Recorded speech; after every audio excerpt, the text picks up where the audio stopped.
Busby went even further, taking to Instagram to elaborate on his claims, accusing Roc Nation of going too far in their attempts to undermine him. According to him, they overstepped, got sloppy, and stupidly got caught on tape during their illegal actions. He says he has the evidence to back up these bold statements.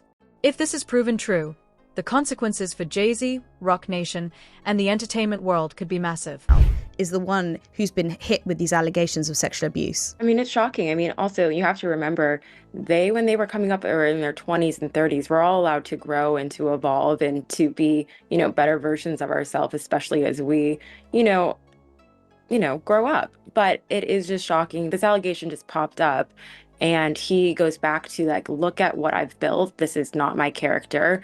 I'm heartbroken for my family. This does not align with my moral code. We have a code of ethics, and I would never hurt a or never hurt a child. So he's denied this full-heartedly. There are a lot of questions that people have after reading the lawsuit, hearing about the lawsuit. Sean, I've just got to fire some at you because I'm a bit confused. The filing and then the refiling, is that a normal thing? What's going on with that? Yes and no. We have a statute that allows, when you're talking about sexual assault, you can file as a Jane Doe, or you don't have to name a person if you don't want to. Is it normal? No, but the law allows it. So, normally that does not happen. Now, one of the things that I think came out, Jay-Z's statement that flat out said, fair is fair. You're suing me. Let me know who my accuser is. Stop being anonymous. Show your damn face. Show yourself. Because in America, we are allowed to face our accusers. And so you have filed a suit against me anonymously. The damage is done. Everybody is talking about my reputation. I need to now know who you are. And I think that's fair. I really do. Because he should be allowed to do his research. Was this 13-year-old girl actually at the party? Was he there at the same time at the party? Where the heck were this person's parents? How can I fight these allegations if I don't know who you are? So, is it normal? Yes. Is it rare? Extremely. But sexual assault cases are different. So if they filed with Jay-Z listed as celebrity A. Yes. Right. So then yes, when they refiled and they added his name to it, are we to assume that is because they got more evidence? They felt more confident in their claim? Why would you do it then? Because they sent him a demand letter and they basically said, look, we're naming you in this lawsuit. We're suing you. If you want to keep your name out, pay us. And then Jay-Z, I'm assuming, sent him a letter back and said, I ain't paying y'all. What was the phrase? One red penny. Said, well, Jay-Z said, I'm not paying you, which means the settlement broke down is the easiest way to describe it. We tried to settle, it broke down, so I'm naming you in this lawsuit. Okay, but wait a minute, because Tony Busby said that they did not ask for money, they asked for mediation. Correct, a confidential mediation. They wanted to sit down together. They wanted to have a confidential mediation to see if they could settle. Okay. Mediation, is it a normal thing to ask for? Why? I'm trying to put myself in the mind of somebody who may possibly allegedly have suffered this. Mediation, why would you want that? In some states, it's not even that you want it, it's required. Like in our state, when we file a lawsuit, before you can get in front of a jury, you must tell the judge that we attempted to mediate and attempted to work this case out. You must do it. Okay, you said this is filed federally, but that doesn't mean it's filed criminally. No. If it's within the statute. It's important to remember who Tony Busby is. He's not some unknown lawyer seeking his 15 minutes of fame. Busby has a reputation for taking on high-profile cases and winning. He's represented accusers against some of the biggest names in Hollywood and beyond, with a proven track record of exposing corruption and abuse. When Busby speaks, people pay attention. Rap mogul Jay-Z is denying allegations he sexually assaulted a 13-year-old girl alongside rapper Sean Diddy Combs. That civil lawsuit filed against Combs in October was amended Sunday to include Jay-Z. The accuser, identified only as Jane Doe, says she was sexually assaulted by both men at a Video Music Awards after party in 2000. In a blistering statement, Jay-Z accuses Jane Doe's attorney of trying to blackmail him. He said further, quote, "These allegations are so heinous in nature that I implore you to file a criminal complaint, not a civil one. Whomever would commit such a crime against a minor should be locked away. Would you not agree? He added, my only heartbreak is for my family. My wife and I will have to sit our children down, one of whom is at the age where her friends will see the press and ask questions about the nature of these claims and explain the cruelty and greed of people. Joining us now, Joey Jackson, CNN legal analyst and criminal defense attorney and former prosecutor. There's a lot to unpack here. Joey, I want to start with just the statement from Jay-Z, which is so forceful in its denial. I just read a teeny part of it. It's long, where he says that they should file a criminal complaint. Is that even possible at this point? So based on the allegations, Jessica, good morning, good to see you. I think that it certainly could be. Why do I say that? Now, he, of course, is more than annoyed, would be an understatement. Yeah. He has a family and he has a lot to protect, including his brand. But to the extent that he's saying, hey, come after me criminally, that could be likely. Why do I say that? Because rape in New York, and what's alleged in this complaint, is forcible compulsion. What that means in English is that it's saying that he held her down, raped her, and that, of course, the allegation is that Mr. Combs did the same thing. And so if those facts are actually accurate, it would require an investigation by prosecutors. And if true, right, you could pursue it criminally. Now, with respect to evidentiary value, yes, it happened 24 years ago, right, more than 24 years ago. But in the allegations, there's a few things. Number one, there's allegation that another celebrity was present at the time, right, in addition to other people. Number two, there's the claim by the victim, right, that she left, that she went and she was seen by a gas attendant who saw her in distress. Number three, that she phone called her dad, who showed up, the 13-year-old, and now removed her. So civil complaint, simply allegations, needs to be proven in a court of law, but if true, it could rise to the level of criminality, and, you know, we'll see what happens, or if the DA looks and investigates. So what happens now?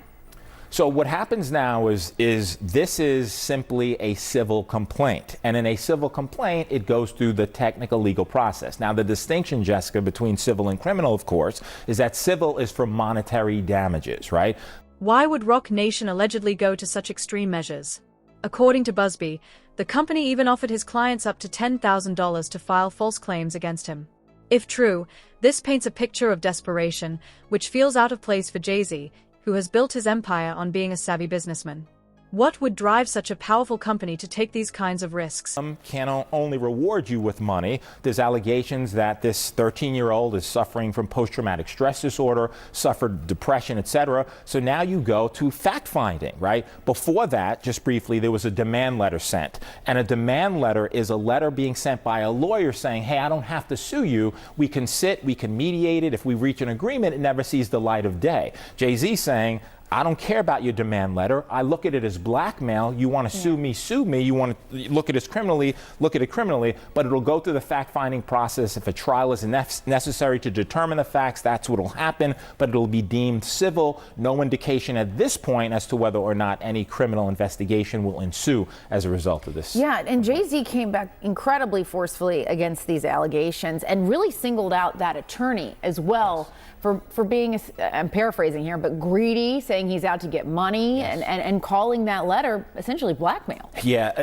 and in addition to that, Jessica, also suing the attorney, saying he's intimidating him, harassing him, etc. Now, demand letters are not new. What lawyers do is they send them out as a matter of protocol and practice so that you can expedite the process. At the same time, there's certain ethical standards that you have to use, and you have to have a good faith factual belief that this is true. Now, you can argue this complaint was filed in October, right? Could have mentioned Jay-Z then. You didn't. Why? It was amended now to include him. Are the factual assertions true? Are they fact or fiction? Is it a money grab or not? All of that will be litigated in a court of law, but according to Jay-Z, this never happened, is pure fiction. It is a money grab, and he's fighting for his name, reputation, and certainly innocence and justice in his view, which is he didn't have anything to do with it. Yeah, and you touch on a point, too, that I wanted to ask you about, which was that this was an amendment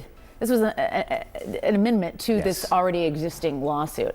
What are people to take away from that? The fact that they're coming back and adding to this now with this specific name. Yeah, you know, Jessica, so it depends. That's also common. You could amend lawsuits, right, as a matter of course, and you do, to include certain factual allegations. The interesting thing to me, in terms of your question and the takeaway, if you had this information about Jay-Z, It happened allegedly in September of 2000. Why not include it in the original complaint? What happened between October and now that necessitated you putting in, and it's a question of credibility. Was he celebrity A, right, as was noted in the October complaint? Is this pure fiction? And what's interesting in the complaint is he really, that is the lawyer, tries to tie Jay-Z to Mr. Combs in so many ways, right? Birds of a feather is the argument that he's making. You can make that argument. You need the facts to sustain it. Let's see if they come up with any facts. And, all right, we will see. All right, Joey Jackson, thanks so much. This is more than about money or reputation. It's about control. Jay-Z has built an empire spanning music, fashion, sports, and more. His brand represents success, ambition, and the American dream. However, these allegations threaten to unravel that carefully constructed image.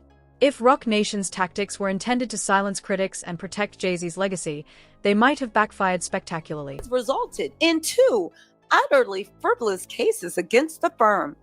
The lawsuit filed today alleges that the defendant's conspiracy is intended to obstruct justice and prevent the Busby law firm from pursuing cases related to the Diddy litigation in New York.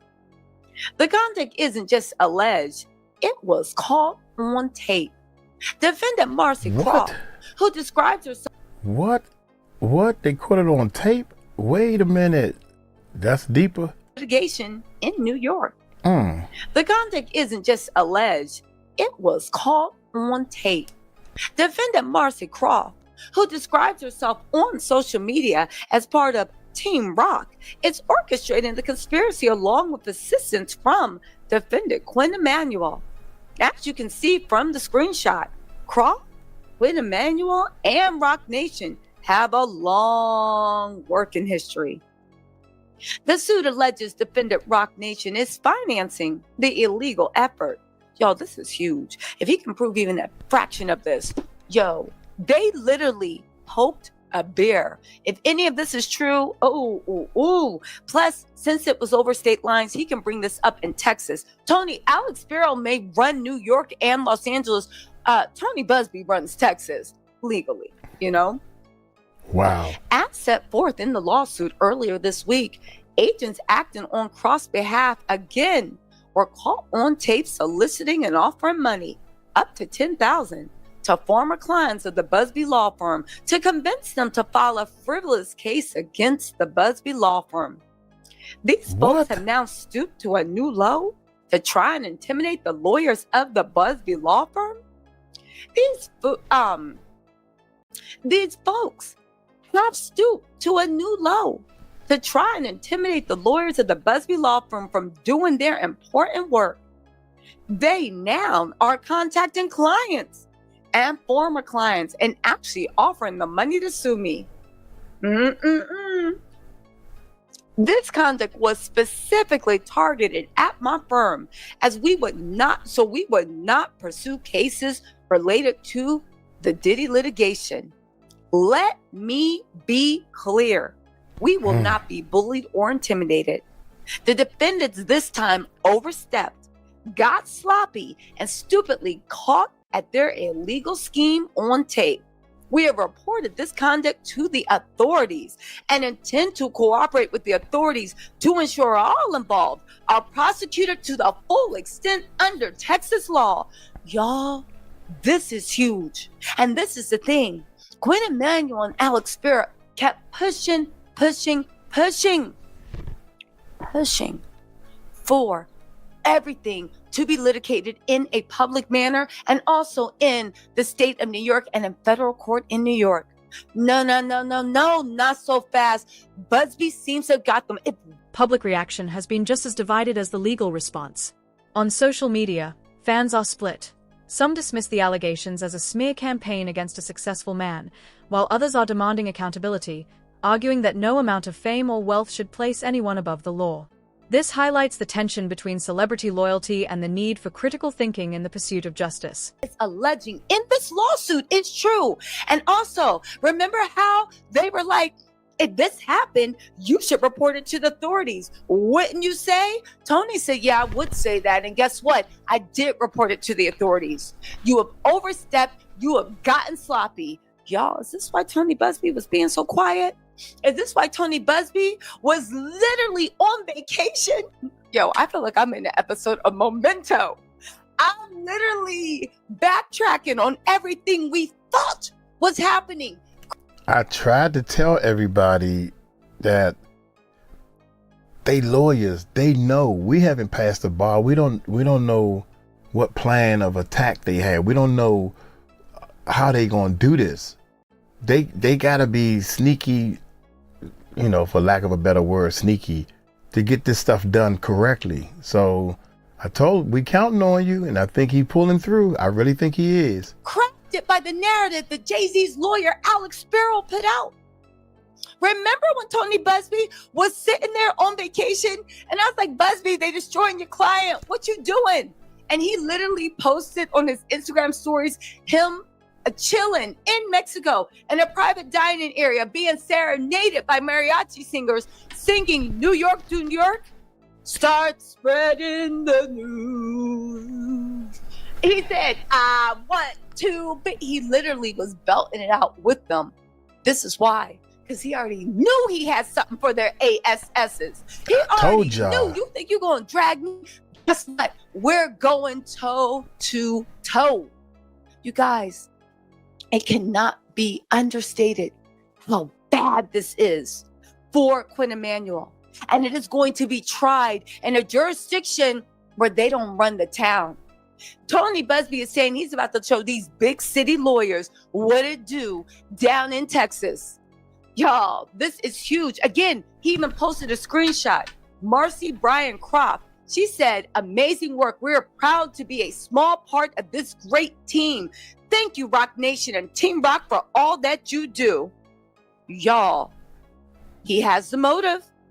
He has their opportunity. And he has put them at the scene of the crime. Tony Busby, yo, now this is a Wednesday surprise. And this is something no one saw coming. And this is something that they cannot deny at all. Yo, this is bad. This is bad. Yo. Ooh, they overstepped. Yes, they got sloppy. And Tony Busby fought. What y'all think about this? What do y'all think about this? Let me tell you something. One important thing that everybody's overlooking is in the Diddy case. When everybody says, how could a Diddy gotten away? The timing of these allegations is another point of intrigue. Why is this coming out now, years after the incident allegedly occurred in 2010? Some speculate that this could be part of a larger effort to expose systemic abuse within the entertainment industry, similar to the #MeToo movement. Others see it as a deliberate attempt to take down one of the most powerful figures in music and entertainment today. In the height of the Me Too movement, to see what HR was doing, how they were going to respond to this crisis. And so I went to a conference down in Texas, a really large conference, to get a look at, did HR people feel embarrassed? Do they feel mortified? Do they feel responsible? Or are they very angry that things they've been trying to get changed for a long time never were changed, and now it's all come to this horrible revelation of so much harassment in the workforce? But I was very interested to see that they were not at all feeling responsible, not at all really feeling connected to the problem. Ever since Anita Hill, we've built up and built up and built up the idea that HR is what's going to help and HR is what's going to solve the problem. We don't have any evidence that it does. We have a lot of evidence that it does the opposite. I think most people at a large company have had the experience of having their sexual harassment training at work. These movies that you have to watch and these online presentations you have to sign off on having seen are sort of ridiculous. They don't bear any relation to what really happens in an office. And people think that's just what HR must think is the best way to stop this harassment. But those training films do almost nothing to stop the harassment. What they do is put everyone on warning who might harass someone that you will have broken company policy if you do this. We're not going to support you if you do this. And ultimately, it starts a whole paper chain that again can protect the company legally, because they can say, well, we told this guy not to do it. We showed him these movies 3 different times. We've got his signature on 3 different forms.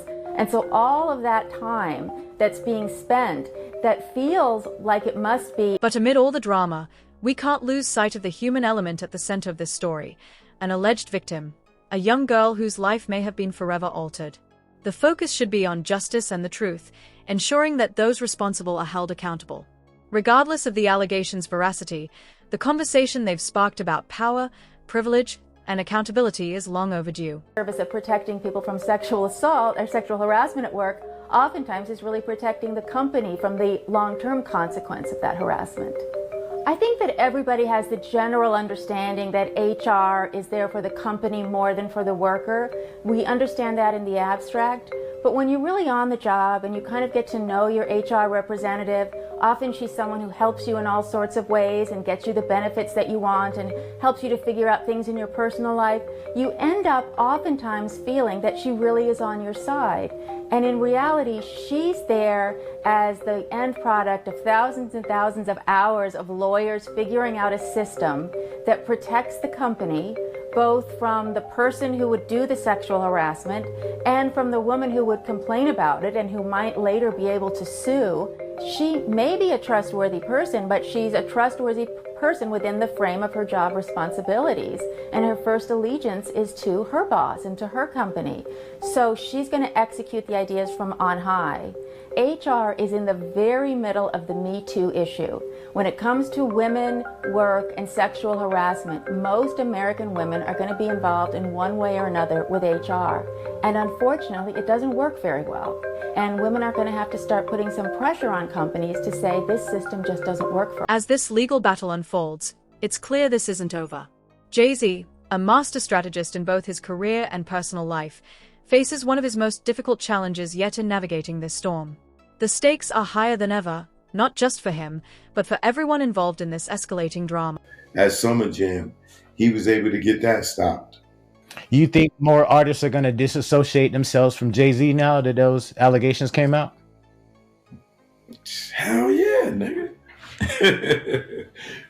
Wait, right now, no. One ain't enough. Right. When the next one come, or they yell Foxy Brown, that's when everybody gonna scatter. If they see the Foxy Brown shit come into fruition, like it becomes a real thing to where like he's getting charged for it, or like she's getting pulled in. Oh, they gonna scatter like roaches, bro. As soon as the light came on, man. But it's so many people. Like, I'm not gonna let them act like they not Jay-Z supporters. Like the Norries, the Bleaks, the Lenny S's, all of them. I'm on they asses. Y'all niggas better ride with this nigga all the way through till the wheels fall off. I want to see y'all, like, don't do them like they did Puffy. Like, even Jay, everybody did Puffy dirty. That nigga got locked up. That nigga, Puff ain't got no friends, bro. You know what I'm saying? You went viral recently, Choke, man. A lot of bloggers was kind of taking some of your lines, man, and kind of running with it. And they were saying you were at the actually taping of Jamie Foxx's special? Yeah, I was there. Like, did he actually say that he was poisoned by Diddy? Yeah, he did. I don't know if he said the word poisoned by, but yeah, he said Diddy's the one that put him in the hospital, and he called the police on his ass. Now, damn. He was like dead ass serious, bro? Like, no cap? I thought he was serious. He didn't look like he was fucking joking to me. Like, yo. And I saw his special, and ask anybody that went to the special. He had way more than 2 Diddy jokes. And especially he did 2 to 3 Diddy jokes. That nigga gave Diddy at least 40 minutes. He killed TD Jakes. I mean, he bodied TD Jakes. And he didn't put that in there. He mentioned Craig Mack, Biggie, Tupac, and maybe somebody else, all in regards to Diddy has something to do with them getting killed. And he took all that shit out. So, all y'all out there talking about, oh, yo, Choke, why you lied on Jamie? Tell him to show you the raw tapes. Because I'm not lying. He wore the same clothes 3 nights in a row. His daughter wore the same clothes. 3. Jay-Z has always been at the center of controversy, but the accusations against him now are causing a storm unlike anything before. It's not just his name that's on the line. His entire empire, the foundation of Roc Nation, is under intense scrutiny. Why is one of hip-hop's most influential figures suddenly facing such high stakes? Buckle up, because this is a tangled web of power, fame, and secrets. His other daughter wore the same clothes 3 nights in a row. The band wore the same clothes 3 nights in a row. But I didn't. As you can see me right here, right? That's the first night, right? Look at what I got on, right? That's the first night. Man, Choke be having them receipts, y'all. I'm trying to tell you, man. This is the third night, right? There go Jamie here. That's the third night. She still got the same clothes on. Right? Remember he said no more white girls? Do y'all remember this? Y'all don't remember none of this in the show, do y'all? No. So don't tell me I wasn't there. Did y'all remember this in the show? All the white girls, they said no more white girls? Oh, no, you didn't see that either, right? Just like you ain't see him say Diddy is the one responsible. But he did, right? Or was responsible, right? Did y'all remember seeing all these people on the stage? This is a show. Do you remember seeing any of this in the show you saw on Netflix? No. Why? What does that mean? Because it means it got cut out. Always text me something just as I'm spinning out of control. He said, Fox, no bad days. After what you've gone through, could be more than it is. My publicist Allison right there, she just had a baby. They were all there when it went down. So, y'all don't remember? Yeah, you didn't see that part either, huh? Okay. My boy dropping them receipts on y'all asses. Trey Young was there. Now, y'all seen what I had on the first time, right? Now what I got on, a different shirt, right? Different outfit. Okay. So, you know what I'm talking about. Now, Choke, what did he have to say about TD Jakes, man? You remember what he had to say about him? Something about him being a power bottom and all that stuff. Right? Then they had the fake Jamie Foxx. He was there. That's how the show started. Ask anybody that was there. They said, Jamie Foxx. And then this dude came out that everybody was seeing on social media. Here go a picture of him and Jamie together. He looks just like his ass. That's crazy. Right? So, who is this? Me and his daughter, right? Yeah. Let me see. See, she on the same clothes 3 days in a row. Because it was a taping. So what y'all saw was 90 minutes. The show was actually 9 hours. So they took 9 hours and cut it into 90 minutes. So dude was performing for 9 hours on stage? Over 3 days. Damn. He did a show Friday for 3 hours, Saturday for 3 hours, and Sunday for 3 hours. Or Thursday, Friday, and Saturday. I can't remember. See me and the sexy Miss Carrie, baby. And me and Jamie. Brother Jay. So, yeah, I can say what y'all want.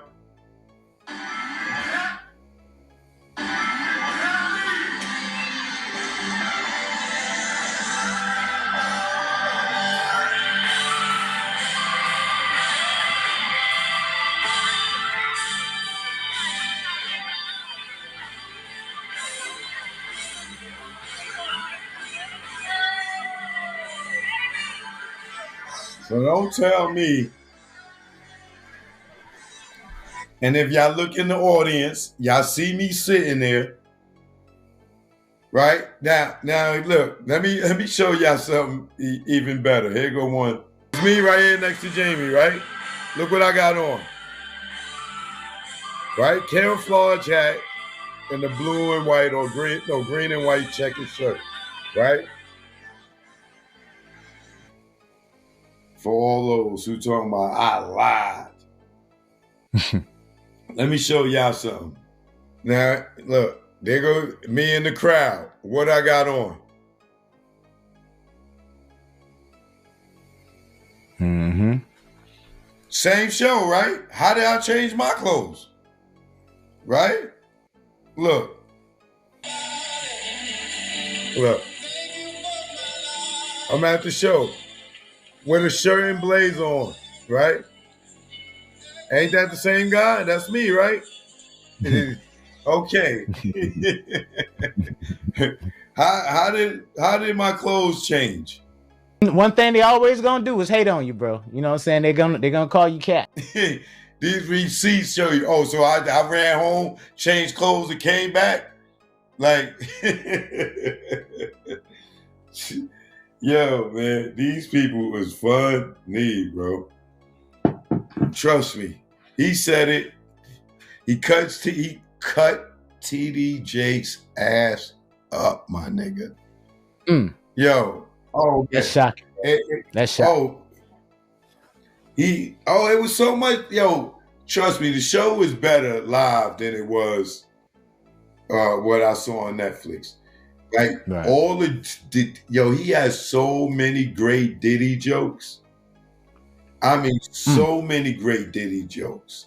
So, oh my God, he killed TD Jakes. He took out the best. They took out the funniest parts. But I know. And then the other thing for all y'all, he did that show 3 nights in a row. Everything he did before. Y'all think he really cried all 3 times? Y'all seen him cry on the show when he's hiding behind his daughter like this? It's because he couldn't cry again. Like, that whole thing, it was a TV show, man. It was a soap opera. It was scripted. This thing had the 2 big ass monitors in the back, the teleprompters. Them shits was jumbotrons. The nigga was messing up. Y'all ain't get to see all the mess ups. Wait, hold on. Him running off the stage. Hey, Chris Spencer, how that joke go again? And come running back out. Y'all ain't get to see all that. You know what I'm saying? But he gonna cut it out to try to make us that saw it and heard him say that about Diddy. They gonna cut it out, try to make it look like that it wasn't said. All they gotta do is run the raw tape. Run the raw tape of the show. Don't edit it. Just play it from beginning to end, and I guarantee you will see it. I'm telling you, that nigga ranked on Diddy for no less than 30 minutes. No less than 30 minutes. And the nigga put 3 Diddy jokes in there. I mean, when I say he ranked on Diddy for no less than 30 minutes, in the Netflix special, I don't even think he gave Diddy 60 seconds. This is how much I'm telling you they cut out, bro. So they took all that Diddy stuff out in the TV. All of it. And all of it. I know you were shocked when you seen the show. I know you was like, damn, like what happened to all the other stuff? Yeah, because me and my homegirl that went together, on the first show, she was like, yo, I don't remember some of that. I was like, yeah, because that was from the third show and shit. But she was like, man, he cut out too many jokes. Yeah, I'm telling you, it was funnier live, even though it was a bunch of hiccups and stuff like that, and we had to wait for them to move. But he cut out too many jokes, bro. He cut out way too many jokes. That's crazy, man. That editing be something, bro. Yeah, he screwed us. He screwed us. But like I said, as y'all can see, look at the first outfit. Look at the first outfit, okay? That's what you see me in the audience with. And then you see me goddamn with Jamie for the third show with him and his daughter, right? Totally different outfit. Ain't got no reason to lie to y'all. There y'all have it, man. Choke No Joke came through with them damn receipts, man. So, man, it's going to be an interesting year. 2024, we got a few more weeks, man, of that. And then 2025, I already know 2025 is just going to be crazy as hell.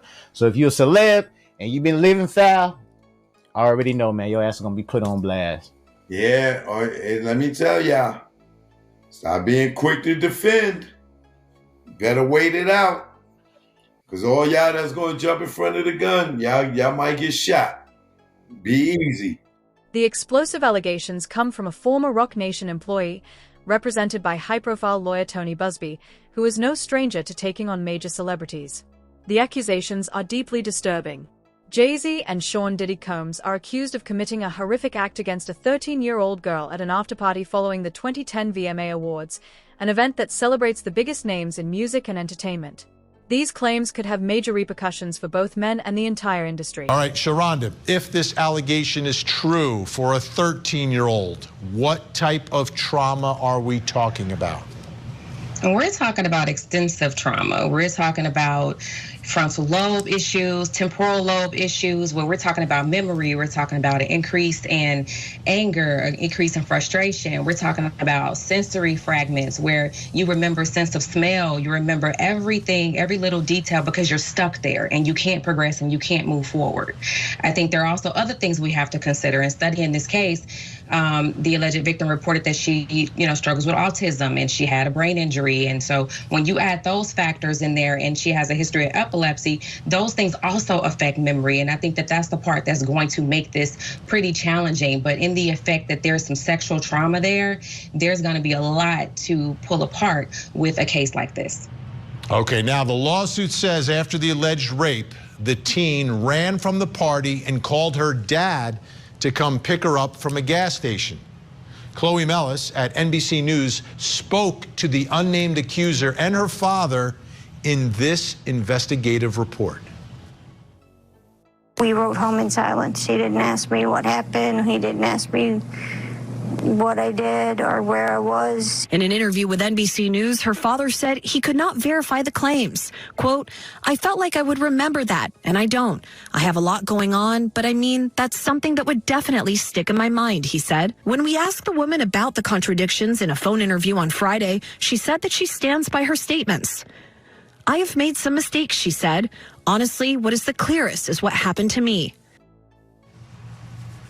Okay, Sharonda, what are your thoughts about the latest statements from the accuser and from her father, who was, according to her, the one who came to pick her up? I think it's difficult to tell someone who says they've been raped in the way that she explains it that they haven't been. So I can't necessarily question her truth. I think it's important to note that those around her who she named that was also involved in or supported her during this tough time, they don't remember the situation. And so I think that those raise flags. But I also think that there is a lot of struggle with memory. And if we're talking about drug use, and like I said, we're talking about temporal lobe issues, then we are talking about questionable memory. How much do you remember? How much can you say was fact versus how much is maybe vicarious trauma? And what vicarious trauma is when you've heard the narrative so many times that you begin to believe that it's your narrative, and you will take on these feelings, beliefs, and ideas as if they're yours. And I think with all the other things she has going on, those are things that will come into question if she was someone that I was seeing. Not necessarily questioning her truth about being raped, but I would definitely explore all those possibilities. And how about the passage of time here? We're talking about 24 years later, right? This goes back to 2000. It's 2024. Going back 24 years to remember something that happened to you when you were 13. When these allegations came to light, the reactions were swift and polarized. Jay-Z didn't just deny the claims, he fiercely dismissed them as idiotic, accusing Tony Busby of attempting to blackmail him. He framed the situation as a smear campaign designed to tarnish his legacy. However, as time passed, more allegations started to surface, changing the narrative in ways no one expected. how accurate would you expect those memories to be? I think when it comes to trauma victims, 20 years ago feels like yesterday. So I do think that there is some details that they will remember. They will remember scents. They will remember sounds, voices. They will remember all that as if it just happened yesterday. So I don't think that the time frame of it all, plays a huge factor. Now, I do know that there are some clients who will block things out, but the minute you start unraveling, it will come to them with such clarity. So I don't think that 20 years ago makes any difference to a trauma victim, because to them, it feels like yesterday or like they're still in the moment. And that's what hypervigilance is. And is there any way from your perspective when you're talking to someone to work through to figure out what is an actual memory versus what is perhaps, your mind playing tricks on you or some impact from the trauma itself? Is there any way to peel back any of those layers, or is it just is what it is? No, I have many tools that I use to peel back those layers. I definitely create trauma narratives, or I allow the client to create the trauma narrative. I do dissect what they've been watching, who they've been speaking to, what they've been listening to, because sometimes those things can come up in the narrative or in the story. And so I have to help them pull apart what is real versus what they feel. And those things prove to be pretty successful with most of the clients that I've worked with who have been victims of sexual and physical trauma. And I think a lot of times they're able to say, you know what, I did see that somewhere else, or I heard that, or I've owned that, and it doesn't belong to me. But that also comes with doing really good extensive trauma work. So I think someone definitely should sit down with her and piece apart what is it that is real versus what you feel, because making mistakes in a situation like this is pretty critical and pretty crucial. So it's important to be very clear. Sharonda Brown, always great insight. We appreciate your valuable time. Thank you so much. All right. You're welcome. My think tank's still with us. Al Wunsch, Darnell Crossland, and Jennifer Brandt. So Jay-Z responded very quickly now after this latest revelation and said this incident didn't happen, and yet he filed it, meaning the attorney, in court and doubled down in the press. True justice is coming. We fight from victory, not for victory. Jennifer Brandt, what about this whole thing from Jay-Z's perspective? If none of this happened, if absolutely none of this happened, what should he do? What will he do? Well, I think first he's going to disprove these claims and, and show that he wasn't there, or come up with some reason, why this is all false. And there are some inconsistencies in the story already. Whether he goes after her now, goes after the victim. Busby isn't backing down. In fact, he's turning his attention to Roc Nation itself, accusing the company of using unethical and potentially illegal tactics to discredit him. Busby claims that operatives from Roc Nation posed as state officials, flashing fake badges, and attempted to manipulate his clients. These are serious accusations, and the evidence, if true, could shake the entertainment industry to its core. This is kind of what people have been waiting for. When Tony Busby came out at the beginning of October and he promised to name other people co-conspirators, the facilitators of foul play, he called them. Was that kind of what you were seeing online, just comments of, oh, okay, it's beginning? I think, since Diddy was arrested and the idea of his parties, people have been clamoring for additional names, other celebrities to now be pulled into that. And Jay-Z is one of the biggest celebrities so far. It's pulled into it. So yeah, people were kind of waiting for a moment like this. And if you listen to his lawyers, some of the things that they said that were pretty interesting is he's not a target. He's not a probe or things of this at the criminal investigation, because if he was a target, he would have received a target letter from the federal authorities saying, you come and sit down and talk to us. So his lawyer said, without saying, the federal government on the RICO allegations have never talked to Jay-Z. That's basically him saying, I already know nobody's looking at me criminal.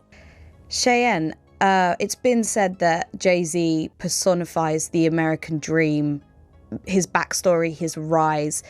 Just to reiterate how huge this is, talk about Jay-Z as a sort of cultural force.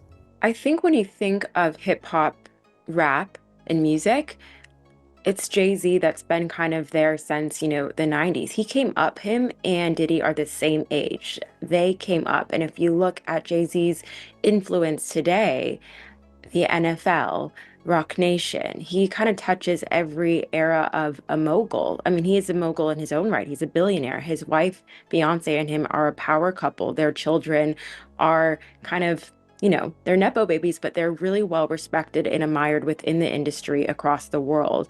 And Jay-Z has gone from, a New York rapper to a very sophisticated mogul who is well respected across all industries. So for him now to be brought into this is kind of really shifting the plates of, the scope of these allegations and just who they can touch, and at a seemingly untouchable level. Yeah, I just want to touch on a little bit there, the evolution of Jay-Z, because similarly to P. Diddy, he's had different personas. We've had Jigga Man, and that's maybe how you knew him at the beginning. But in recent years, I'm like past 8 years, he's really rebranded himself as, the therapy with Beyonce, the talking about his mistakes in his marriage, the Black Billionaires Club, the Black Excellence, the philanthropy. And part of that, yes, how they've chosen to raise their children is very well respected. Blue Ivy, they've spoken about her work ethic and her sort of having to go on tour with Beyonce and prove herself. It feels